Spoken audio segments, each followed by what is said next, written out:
After 1.5 years, I got bitten by the Mexican bug. I felt suddenly I was in the place where I could work, develop ideas. It's a breeding ground of fine artists. It's a breeding ground of very interesting cultural manifestations. I was born in Holland, in the south of Holland, in a small village that nobody ever heard of before. I had two options, or stay there, stay in Maastricht in a very safe surrounding for an artist, teaching at the school, very good institute, one of the best in the world, or move to Mexico with no money, no defined future, no idea what was going to happen in Mexico, no idea how the art scene was here, no idea what that could mean for me. And I still wonder, I never figured out why we did that, but we did, we moved to Mexico. My name is Jan Hendrix, and I'm a visual artist.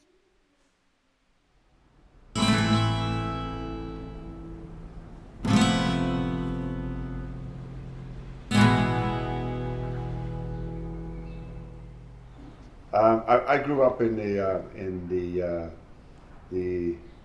the Aboriginal lands of Holland, the deep south. I always said it was like medieval times with electric light. There's two events that still, I think, were like crucial. One was that the first Sunday I didn't go to church. I was so scared, I must have been 11. I was so scared the whole week that a flash of lightning would strike me down, burn my hair and kill me. And the second one was that they were looking for a candidate for a priesthood in the family, because every generation had a nun or a monk or a priest. One of the ways to get away from it was, and avoiding that you would ever think of becoming a priest, would be to have girlfriends. And that was actually the best solution. I was part of that 68 atmosphere in the 60s in general, and the music and the whole attitude, and wanted to be, and breaking away from your parents, and all of that happened. It was quite a difficult case. I was doing everything. I wanted to go to the big cities. I wanted to be in the big cities. I didn't want to be in the village. So I found the right place to be, which would be in an art school. That would be the most opposite place I could be coming from where I came from. My first art school was in the Academy of 's-Hertogenbosch, which is in the center of Holland. My memories are very short on that because I hardly went to school, and after 6 months I was kicked out of school. Then I went to another school. Even there I could not find my position, and actually I dropped out of that school after 2 years, I think. I don't know how I got into it. It's a miracle that I got into that academy in Maastricht, and that's where I did my studies. I finished my master's there.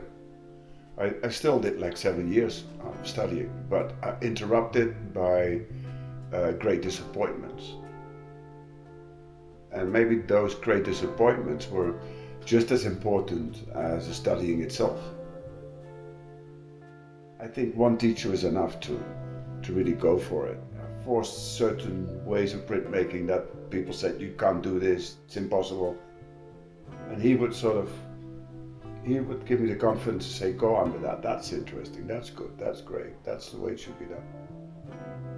He actually said, well, if you stay on here in Maastricht, you should become my assistant, and it would mean that I would probably end up teaching there forever. First thing I noticed here, that there was a great solidarity between artists. I was invited to work in 2 studios, and that was great. That was like an opening for me to, first of all, to have a place to work. Second, to meet this whole group of people, artists, and they were like the main artists at that point. And the atmosphere here was very optimistic, as usual. Mexicans are very optimistic, even if things go wrong. There's always that sort of, oh, it's going to be okay, it's going to be fine. And I started to work with lots of artists from whom I learned a lot. And that went on for a long time. It went on for 10, 15 years until I got so fed up with printing for other artists, and I felt I could go full time on my own work, but that took a long time. I think if you fail a few times, your resistance starts to build up, and your resistance is actually has grown, and there's a lot of confidence that grew out of misery and mistakes.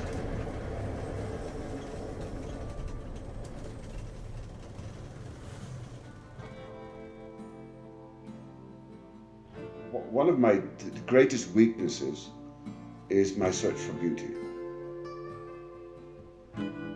I want something to be beautiful, and I can never let that go.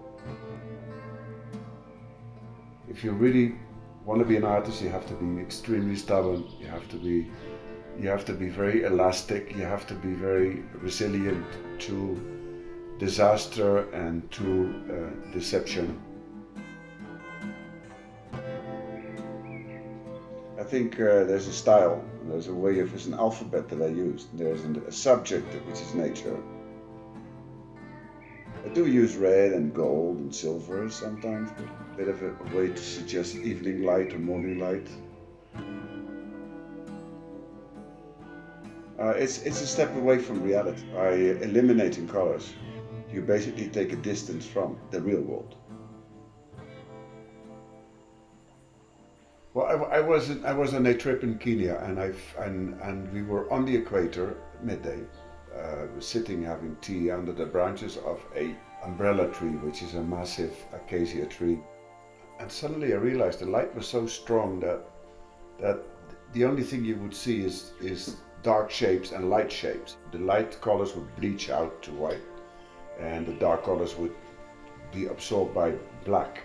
So it would be a totally black and white landscape, and actually eliminate about 90% of what you're looking at, and then end up with the 10% telling the whole story.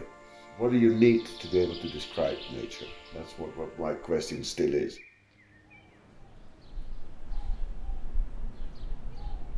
Mainly, I prepare the drawings to make it digital, and to prepare the file for the next step, which could be a laser cut or whichever process. The main concern is not time, it's quality. So we can take care of all the details, the information, because the natural world, nature, have lots of information there. So I like that he takes care of all the small details. All the shapes are soft and wild.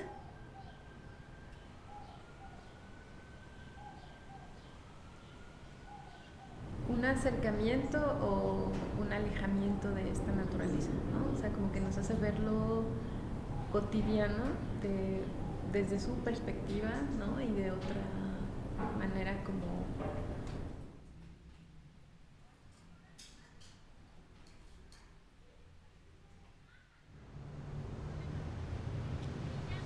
I'm not at all a romantic painter. I'm very much representing landscape and studying it, looking at it and at its miserable situation in our 21st century.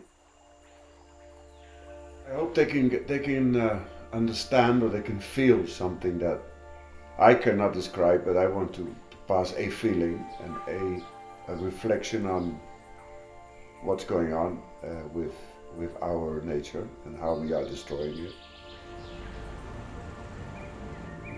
Or I'll leave them the aesthetic sensation. There is a reason for me to make all of that, and that reason, if that expands into the minds of the people who look at it, then I'm a winner.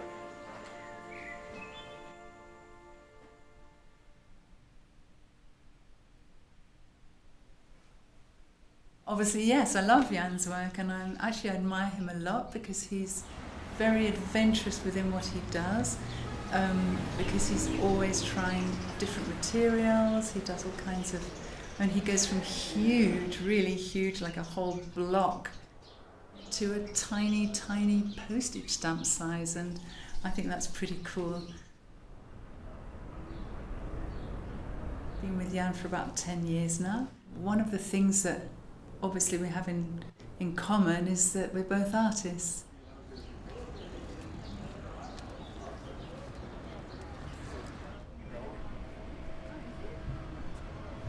Both European, even if it's not the same country, and well, we've both been here for about 40 odd years, so that really makes a special bond, actually. Yeah. You know, Philippa she's a great person, and there's laughter in the house, which I need. When I come home and there's laughter, I'm happy. It makes me happy.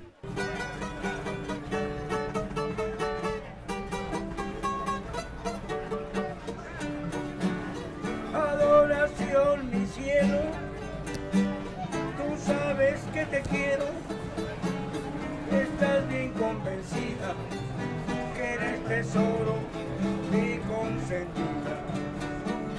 Nunca podré olvidarte, jamás todo lo veo hermoso. Knowing that there's a lot of moving along the world in the meantime, the time I'm here, I can really dedicate it to what is the work at the studio. And knowing that in another few weeks we have to go somewhere, the time in between those going somewhere becomes way more important. I think that makes it a great relationship.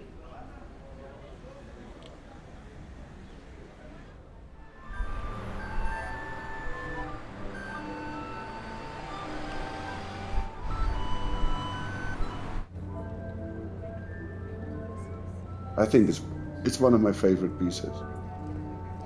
And I was invited to work on the central piece of the exhibition space, which is basically an interconnecting cube that connects all the different levels of the exhibition space. And the second command was it has to be a homage to the children who died in the Holocaust.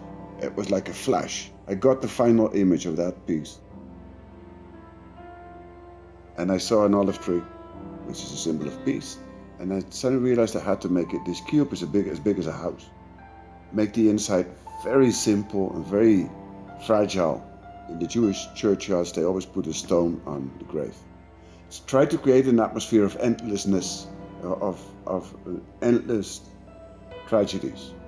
Maybe nobody gets it, but everybody gets it. Everybody walks into that space and feels an emotion that has to do. You don't have to even to read the plaque or the sign that says what it is about.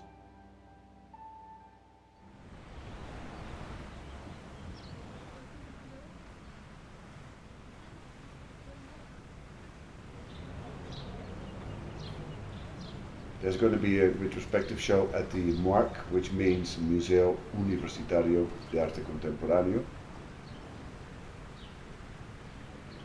I'm the editor-in-chief of the museum. I make all the publications, the editorial collection of this big space. I am the curatorial coordinator here, and I am Cuauhtemoc assistant, so he's like the curator for Jan Hendrix exhibition. I was first in touch with his big works, his big architectural works here in Mexico City, some in Puebla. So I just knew that there was this artist that existed that made these kinds of work. It actually amazed me, like how just going on landscapes and going on nature can go way further. And he has an important element which is very difficult in contemporary art, that he has all these important, his work has lots of content, lots of, you can make theory if you want, philosophy if you want, you can develop a big essay about his work. It's a show that starts in 1974, right when I arrived in Mexico. And the work goes through different phases of bookmaking with poets, writers. It goes on with portfolios of prints. It goes on with Polaroids photography. It continues with big scale prints on paper. It continues with more like installations, cut out floating pieces. And I'm very happy actually the sequence, the way things now are being picked out. If I would say a few months ago I would have had an average balance of nightmares and dreams the same night about, let's say, oh, this element should not be in the show.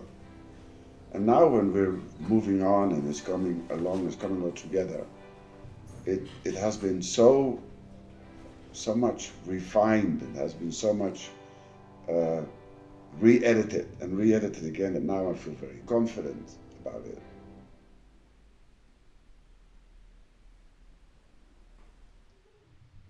Do I feel that I'm producing the best works now? No, I think I'm doing. I have flashes of doing some really good stuff, but I would like to have more flashes. I would like to have more. And you're always thinking about how can I better what I'm doing. If I wouldn't have that, I wouldn't have the push or the motor or the energy to go every morning to my studio. And that's the only thing I want to do. I want to go every morning to my studio and come home every night with a feeling that something moved on, even if it's very little. The exhibition, all of that means that I'm totally accepted in Mexico. That means I'm part of Mexico, even if I'm not a Mexican. And that's a great satisfaction. Now, I'll probably keel over somewhere working on something. I think the training is endless. The information you gather goes on, and it never stops. And the more you learn, the more you want to read and the more you want to know. And also the whole technical capability, plus how to manipulate your own creative mind, probably is at the end of your life is way more astute and way more useful than at the beginning. The bad thing is that physically you go backwards. Just the fact that you can go every morning to your studio is, for me, something that I think everybody has to go for. Be able to work every day on your ideas and on your dreams and what you want to do.